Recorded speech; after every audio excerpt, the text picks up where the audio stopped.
Okay.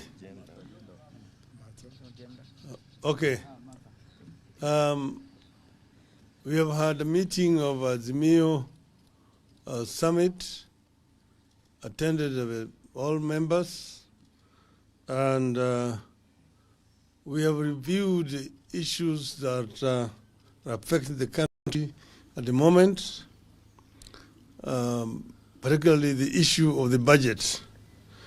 And we have a statement that's going to be read on our behalf by Honorable Wycliffe Ambetsa Oparanya, who is our Shadow Minister for Finance. Thank you. Asante, Baba. Ladies and gentlemen, welcome to today's press conference of the Azimio Summit. We have had a meeting of Azimio Summit and the technical team regarding the inaugural budget estimates, including its so-called amendments that Kenya Kwanza moves for second reading in the National Assembly tomorrow. After going through the document, our position remains that the budget proposal remains flawed beyond redemption. As we said earlier, no amount of amendments can redeem this bill. There are things that are deeply passionate and unrelenting about. We believe Kenyans have been hurt for a prolonged period of time. The budget proposal prolongs and worsens the suffering of the people. As a party, we believe Kenyans will thrive when we cut, not when we increase taxes. We believe the country will thrive when we moderate our expenditure. This bill remains expenditures and proposes to spend what we don't have. We believe the country will do better when we devolve more in line with the Constitution. This bill proposes to devolve less and instead ask for more money for the national government for otherwise devolved functions. We believe our country will function better when we strengthen the middle class.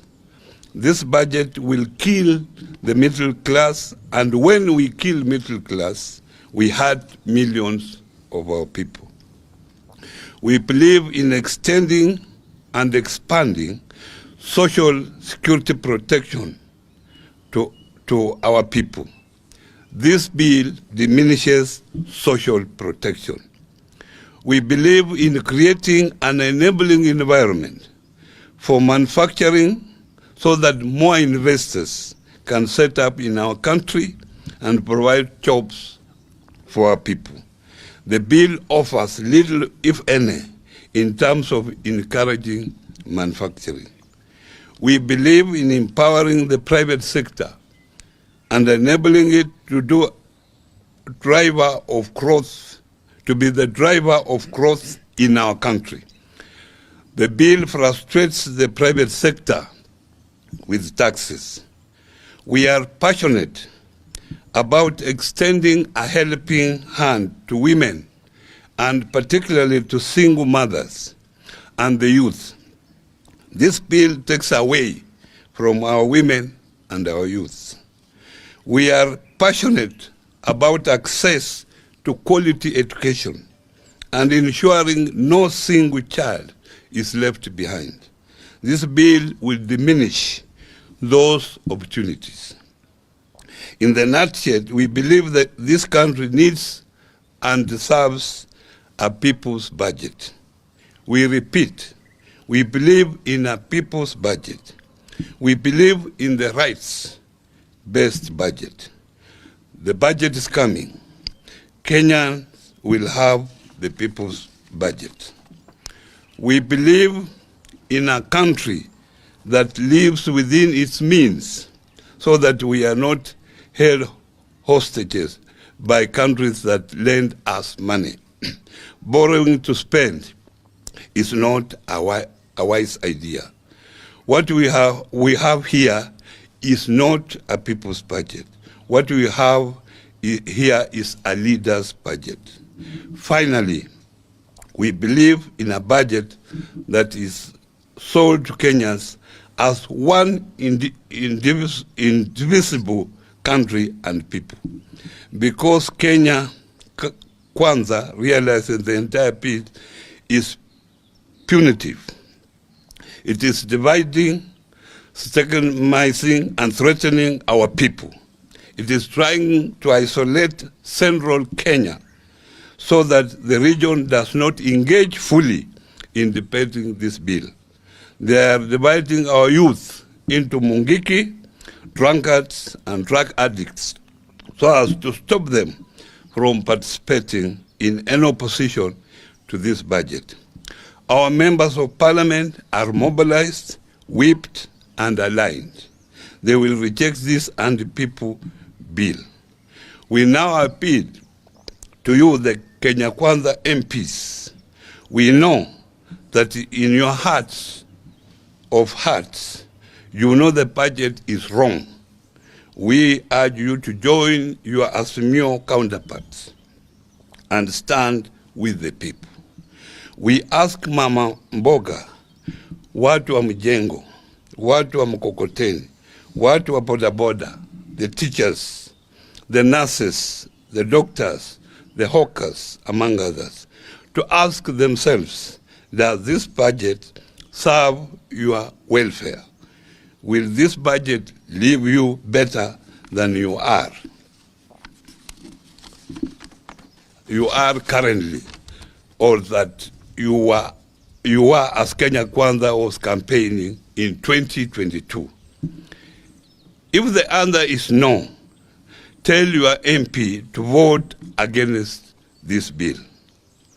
Otherwise, we appeal to Kenyans to be on standby and the lookout.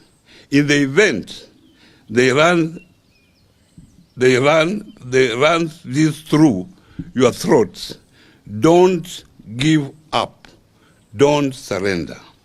Join us in the next course of action that we will communicate soon. We shall emerge stronger. We shall overcome. Thank you. Any question? None. Asante. Kwa Kiswahili tu, Mheshimiwa Oparanya, tayari umesema kwamba you've said that another budget will be ready soon, and we want to know under what circumstance or what structure is Azimio or is another budget may be read. You wanted me to say in Kiswahili? Yes. Vile unajua sisi kama Azimio tulikuwa na our own manifesto. Tulikuwa na manifesto yetu. Na katika hiyo manifesto tulikuwa tutafanyia wananchi mambo fulani. Kwa hivyo ile bajeti ambayo sisi tunafikiria ambayo itasaidia wananchi wa Kenya na ile bajeti ambayo inalingana na ile manifesto ambayo tulikuwa tunaambia wananchi tutawafanyia hayo mambo tukiwa kwenye serikali ya Azimio. Jina langu ni Mike Kaguongo kutoka TV47. Swali langu ni je, hii bill kuna kitu kimoja au viwili vizuri ambavyo mmeviona kama Azimio, ama mnataka wabunge waitupilie yote kwa ujumla? Unajua vile vitu, hata tukiwa na kitu kimoja kizuri au vitu viwili vizuri, lakini yale yako mengi ni mabaya. Sasa uwezi kufanya amendments kila kipengele. Ndio kwa sababu tunasema hii bill si bill mzuri, ni bili mbaya, itupuliwe mbali. Ndio? But you had something to say. Ngoja kupatia. My name is Gatete Njoroge from Citizen TV. My first question is, if any Azimio MP goes against your directive, what course of action will you take, and when is soon? If the bill is passed today, when your supporters expected to get the way forward? Thank you, sir. Let us wait that when we cross the bridge. Let us wait after the voting. The decision will come from this summit. What action will be taken against the members of parliament who are in Azimio. But what I can assure you that all members of parliament have been mobilized to vote against this bill. And in any event, in any event, Azimio is not in the habit of threatening members of parliament. And after this budget, which is clearly anti-people, Azimio will be busy taking the next steps. We are reminding Kenyans this budget will hurt them where it matters most: food, medicine, fuel, cost of living, and many more, as has been outlined. We are reminding Kenyans they are not helpless. The Constitution gives you sovereignty. Let us wait, and if the voices of the people are not heard, people must exercise their sovereignty. As a person from Mount Kenya, I have a message to William Ruto.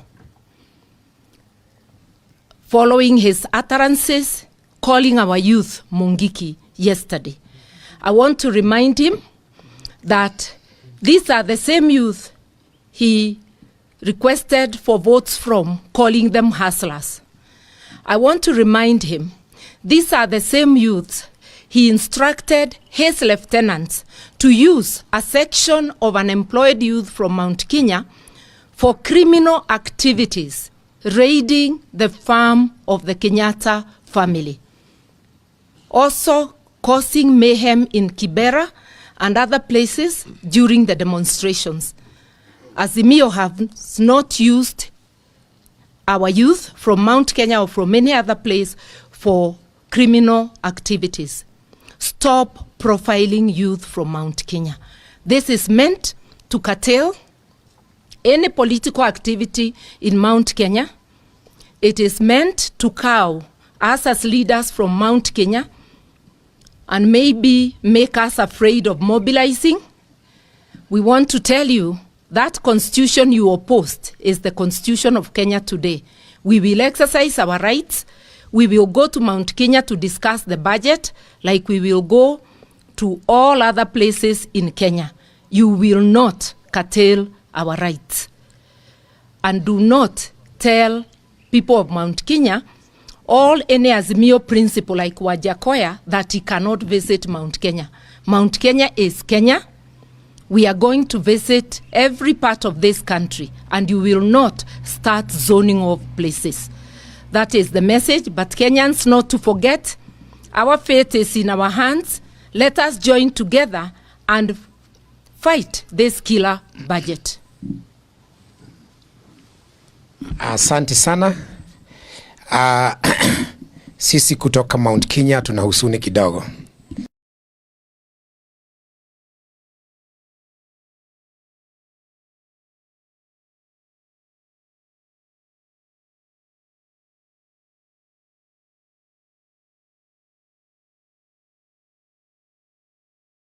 Tumesikia kwamba kuna idhini ambayo imetokea kwamba Waluhya wengine wasikanyange katika eneo ya Wakikuyu.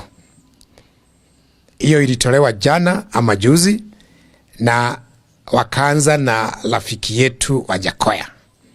Ikasemekana kwamba ni hatia Wajakoya kuja katika eneo ya Mount Kenya. Na hiyo inatoka kutoka afisi ile kuu ama inajiita kuu ambayo inastahili kuwa inalida uhuru wa kutembea.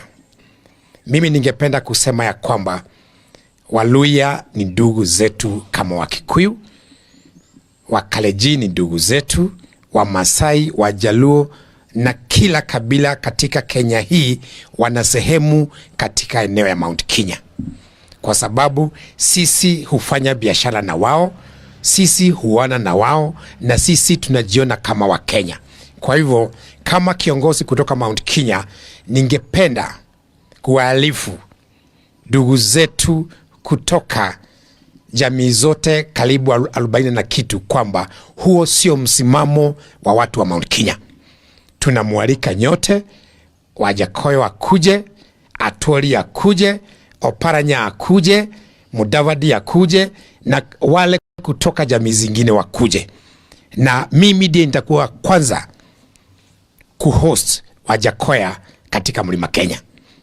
Wajakoya tengeneza siku, mkuje na baba na Wabaluya wote mkuje tucheze isukuti Mount Kenya. Hiyo nyingine ni mambo ya youth wetu. Kenya kuna makabila zaidi ya 45.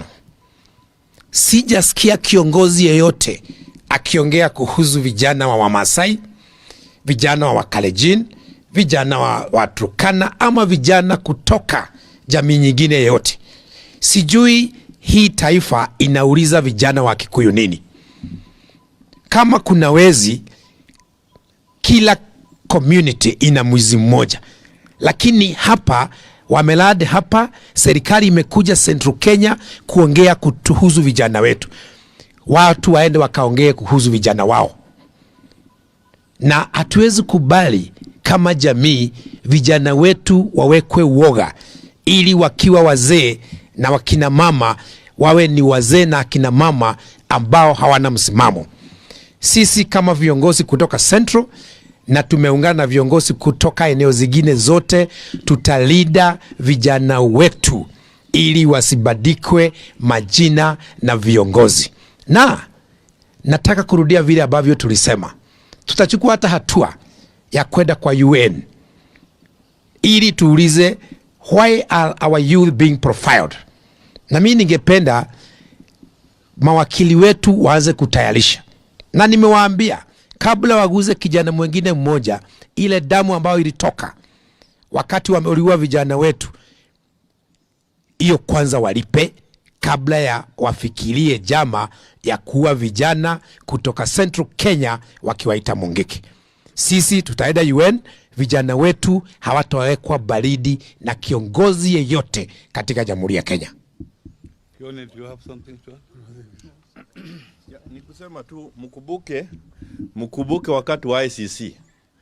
The witnesses, the Kikuyu youth witnesses of what happened in Rift Valley. Waliitwa Mugeki na wakauawa wote. Na wale waliwaita Mugeki wakati huo ndio wamewaita Mugeki wakati huu. Hiyo jamaa haitawezekana. Sahau.